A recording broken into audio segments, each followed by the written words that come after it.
can confirm that it is related to an anti-Semitic. This month, Russia released military video of its new missile systems. የአሜሪካን ወታደሮች በሙሉ ጨለማ ውስጥ የሚከተው የሩሲያ አዲስ ማስፈራሪያ ዓለም በድንጋጤ በአንድ እግር እንድትቆም ያደረጉት ፑቲን ሩሲያ ነገር ዓለሙን የሚቀይር ነገር ይዛ መጣለች። ይህን አስመልክቶ የዩናይትድ ስቴትስ የሕግ መወሰኛ ምክር ቤት አባል የሆኑት ሰው እንዴት ነው ነገሩ ጆ ባይደን እና መንግስታቸው ዝም አለሳ ብለው መገናኛ ብዙሃን ፊት ወጥተው አቤት ብለዋል። የአሜሪካን መንግስት ቃል አቀባይ ጆን ከርቤ ግን ይህን ነገር ሊያምኑ አልቻሉም። ገና ነው እዚያ ደረጃ አልደረሱም ሲሉ ወዲያው ስጋቱን አቅለውታል። ነገር ግን ሁኔታው የዓለምን ፖለቲካዊ ስርዓት በአንድ ጊዜ የሚለውጥና የዓለማችን አድራጊ ፈጣሪ ሩሲያን የሚያደርግ እንደሚሆን ግን ታምኖበታል። ሰውየው ፑቲን አድብተው ሌላ ከባድና የማያዳግም መሳሪያን መዘው ጉድ ሰሯቸው። በቃ አለቀላቸው የተባለ ሲሆን ምን አይነት ኒውክለር ቢሆን ነው እንዲህ የዓለም ፖሊስ ነኝ የምትለውን አሜሪካን አሳስሮ ሊያስቀምጣት የሚችለው? እንዴትስ ቢሰራ ብሎም እንዴትስ ቢበጅ ማለታቸው አይቀርምና ዛሬ የምንመለከተው ይህን የፑቲንን የመጨረሻውን አደገኛ መሳሪያ አይነትና የማውደም ብቃት እንዲሁም ወሰኑን ነው። ሰላም ያክብሮት ሰላምታችንን አስቀደምን። እንደምን ውላችሁ አድራችኋል? የተከበራችሁ የቻናላችን ቤተሰቦች ይህ ሰሞነኛ ሰምታችኋል ነው። የቻናላችን ቤተሰቦች እንኳን ተገናኘን። አዳዲስ እንግዶች ደግሞ ይህ ቻናል የናንተ ነውና በወዳጅነት እንሰንብት ግብዣችን ነው። ማይክ ተርነር የተባሉት የአሜሪካው የሕግ መወሰኛ ምክር ቤት ወሳኝ ሰው ናቸው። ከአንድ ቀን በፊት ወደ ሚዲያ ብቅ አሉና የሩሲያን ውሳኔና የደረሰችበትን ደረጃ በማንሳት የተሰማቸውን ከባድ ስጋት ለዓለምና ለሕዝባቸው ያስረዱት። እኔ አንድ መልእክት አለኝ። ሀገራችን ዩናይትድ ስቴትስ ከምንጊዜውም በላይ ከባድ ብሔራዊ አደጋና ስጋት ተጋርጦባታል። ለጆ ባይደን መንግስትም ይህን ማሳወቅ እወዳለሁ። በፍጥነት ብሔራዊ መወሰኛ ምክር ቤቱና አስተዳደሩ ውይይት በማድረግ አፋጣኝ ውሳኔ እንዲያሳልፍ አሳስባለሁ ነበር ያሉት። ታዲያ ለምንድን ነው እኚህ የአሜሪካ ሕግ መወሰኛ ምክር ቤት ኮሚቴ አባልና ከፍተኛ ባለስልጣን እንዲህ ከባድ ስጋት ይዟቸው አፋጣኝ ውይይት ይደረግ ያሉት ብላችሁ ከጠየቃችሁ ሩሲያ ያዘጋጀችው ኒውክለር መሳሪያ ነው። አሁንም ሩሲያ ያላት አሜሪካ የሌላት ምን አይነት መሳሪያ አለ? አጭር ርቀት ሚሳኤል ብታነሳ የዚህ መመከቻ ጸረ ሚሳኤል አላት። የረጅም ርቀት ብታነሳ የዚህንም ማምከኛ በተለያዩ ቦታዎች አስቀምጣለች። ኒውክለር ከሆነም አንዱን ብትተኩስ የመልስ ምቱንም አሜሪካ ማዘጋጀቷ አይቀርም። ታዲያ ምንድነው ካላችሁ ኒውክለር ሚሳኤሉ የሚጓዘው ስፔስ ላይ መሆኑ ነው። እዚያ ደግሞ አሜሪካም ሆነች የትኛውም ሀገር መከላከያ የላቸውም። ምንም አይነት ሚሳኤልም በስፍራው የለም። በዚህ ረገድ ሩሲያ ቀዳሚዋ ልትሆን ነው። ይህ ደግሞ የአሜሪካን ባለስልጣናት በፍርሃት አስሯቸዋል። የብዙዎች ጥያቄ ሊሆን የሚችለው እዚህ ጋር ይህ ስፔስ ላይ የሚወነጨፍ ኒውክለር ምንድነው ታርጌቱ? ምን ሊያደርግ ይችላል የሚለው ነው። መልሱ ደግሞ የዚህ ሚሳኤል ታርጌት ሳተላይቶችን ነው። ሳተላይቶችን ማግኘት ማለት ደግሞ ዓለምን በሙሉ ጨለማ ውስጥ የመክተት ያህል አደገኛ ነገር ነው። በዚህ ዘመን ሁሉ ነገር በሚባል ደረጃ በሳተላይት ግንኙነት የሚሰራ ነው። ጂፒኤሶች፣ መንገድ መሄጃና ማወቂያ ሁሉ ከሳተላይት በሚገናኝ መረጃ የተሳሰረ ነው። የአውሮፕላኖች የአየር ላይ ተሽከርካሪዎች ግንኙነት፣ የራዳር ሲስተሞች ሁሉ በእነዚህ በተንጠለጠሉ ሳተላይቶች ላይ የተመረኮዘ ነው። ዓለም ክፉኛ የሳተላይት ጥገኛ ሆናለች። የገንዘብ ዝውውሩ፣ የየብስ ላይ የትራንስፖርት እንቅስቃሴ፣ የመገናኛ አውታሩ፣ ቴሌቪዥን ብትሉ ራዲዮ በእነዚህ ሳተላይት አማካኝነት ነው የሚገናኘው። ምን ይህ ብቻ?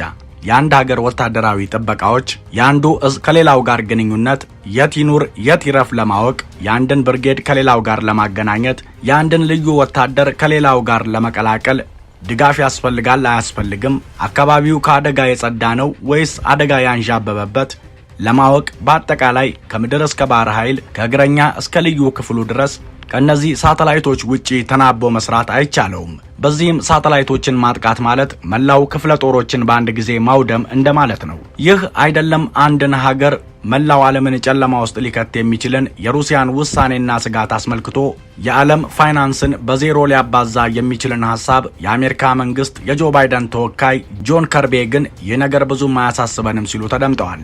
ተወካዩ እንደሚሉት ምንም አይነት የአሁናዊ ስጋት የለም፣ ሩሲያም እዚህ ደረጃ አልደረሰችም፣ በቅርብ የሚያሰጋን ነገር የለም ሲሉ ተደምጠዋል። ሩሲያ ለምን ይህን ሳተላይቶችን ሊያወድም የሚችል ኒውክለር ሚሳኤል መስራት ፈለገች? ለምንስ አሁን በዚህ ሰዓት መዘዘችው የሚለውን ጥያቄ ለመመለስ ዋነኛው ምክንያት በዚህ የዩክሬን ራሽያ ጦርነት ያጋጠማት ፈተና እንደ ትልቅ ምክንያት ይጠቀሳል። የምዕራባውያን ሀገራት በሺዎች የሚቆጠሩ መረጃዎችን ለዩክሬን በመስጠት ሩሲያ ዋጋ እንድትከፍል አድርገዋል። በተጨማሪም የሩሲያ ባለስልጣናት የስፔስን ስፍራ ለግለሰቦች መስጠት እጅግ አደገኛ ነው፣ ወደ አደገኛ ነገርም ያመራናል ብለው ቢያስጠነቅቁም ምዕራባውያን አልሰሟቸውም። እንደውም እንደ ኤለን መስክ ያሉ ባለሀብቶች በስፔስ ምርምር ላይ በመሰማራት የራሳቸውን ሳተላይት እስከ ማምጠቅ ደርሰዋል። ይህ ነገር ወዴት ሊያመራ እንደሚችል አስቀድሞ የገባቸው የሩሲያ ሳይንቲስቶች ይህን አደጋ ሊያመክን የሚችል ሚሳኤል ማልማታቸው አደጋውን ወደ ምዕራባውያን እንዲሆን አድርገዋል። ምክንያቱ ደግሞ የትኛውን መመከቻ ይህን ሳተላይት ሊከላከል የሚችል አለመሆኑ ነው። ሚሳኤሎች በባህሪያቸው ከምድር ወደ አየር አውሮፕላኖችን ለመምታት ወይም ጀቶችን ለመንደል ካልሆነም ከአየር ወደ አየር በተመሳሳይ ጥቃት ለማድረስ ብሎም በባህር ላይ አሊያም አህጉር አቋራጭ ካልሆኑ በስተቀር የምድርን ከባቢ አየር አልፈው በስፔስ ላይ ጥቃት እንዲያደርሱ አልታሰቡም ወይም አልተሞከረም።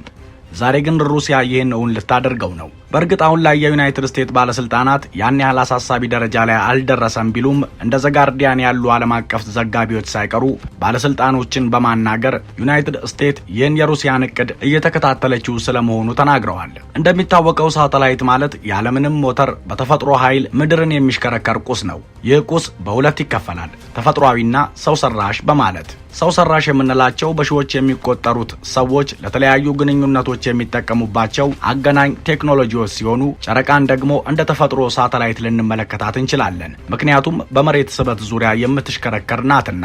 ሳተላይቶች ዓለምን አንድ አድርገዋል። በሰከንዶች ውስጥ ምን እንደተወራ እንዲሁም እንደተሰራ ለመላው ዓለም ማዳረስ ዛሬ እጅግ በጣም ቀላል ሆኗል። የቴክኖሎጂ ርቀቶች የተመሰረቱት በሳተላይቶች አገናኝነት ነው። ተሽከርካሪዎች ያለ ሹፌር መሽከርከር የጀመሩት፣ ሰው አልባ ድሮኖች በሰማይ ላይ እንዳሻቸው በሰው ሀገር ሰማይ መብረር የቻሉት ሳተላይት ስላላቸው ነው። የትኛውም የምድራችን ቴክኖሎጂ ያለ ሳተላይት አይሰራም የሚባል ደረጃ ላይ ደርሷል። ምድር ላይ የተሰራውን ዳታ ወይም መረጃ በሞገድ መልክ ወደ ሳተላይቱ በመላክ ሳተላይቱ ደግሞ በሌላ ስፍራ ላይ በተገጠመ ሪሲቨር አማካኝነት ወደ ምስልና ድምጽ እየቀየረ ግንኙነቱ ሰምሯል። ይህን ግንኙነት ማጥፋት ማለት ምን እንደሆነ ደግሞ በቀላሉ መረዳት ይቻላል። የሩሲያ ኒውክሌር ሚሳኤል የምድርን ስርዓት አልፎ አሁን ወደ ሰማየ ሰማያት ደርሶ ስፔስ ላይ የተሰቀሉትን ሳተላይቶች ድምጥማጣቸውን ለማጥፋት የሚችል አቅምና ደረጃ ላይ ደርሷል። ከዚህ በኋላ ለጠላት ሀገርን እየሰለሉ መረጃ መስጠት በሚሳኤል እንዲመቱ የሚያደርግ ይሆናል። በዚህ ረገድ ደግሞ ከ30 በላይ ሀገራት ለዩክሬን መረጃ አሳልፈው በመስጠታቸው ምክንያት በሩሲያ ሚሳኤሎች የመመታትና ከጥቅም ውጪ የመሆን ዕድላቸው ሰፊ ነው። ይህን ማድረግ መቻሏን ካረጋገጡ ደግሞ የትኛውም ሀገር እንዲህ አይነት የማይሆን እርምጃ የመውሰድ ዕድሉ እጅግ ጠባብ ይሆናል። በዚህም ሩሲያን መንካት በእሳት መጫወት ነው እንዳሉት ፑቲን ሁሉም ነገር ለሩሲያ የሚመች የሚሆን ይመስላል። ምናልባትም ሳተላይቶችን የሚጠብቅ ሌላ ጸረ ሚሳኤል በስፔስ ላይ መግጠም እስከሚቻል ድረስ። ውድ ቤተሰቦቻችን የዛሬው መሰናዷችን ይህን ይመስል ነበር።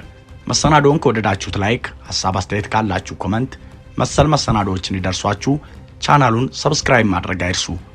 ሰላም በምድራችን ላይ ይስፈን። ሰላም።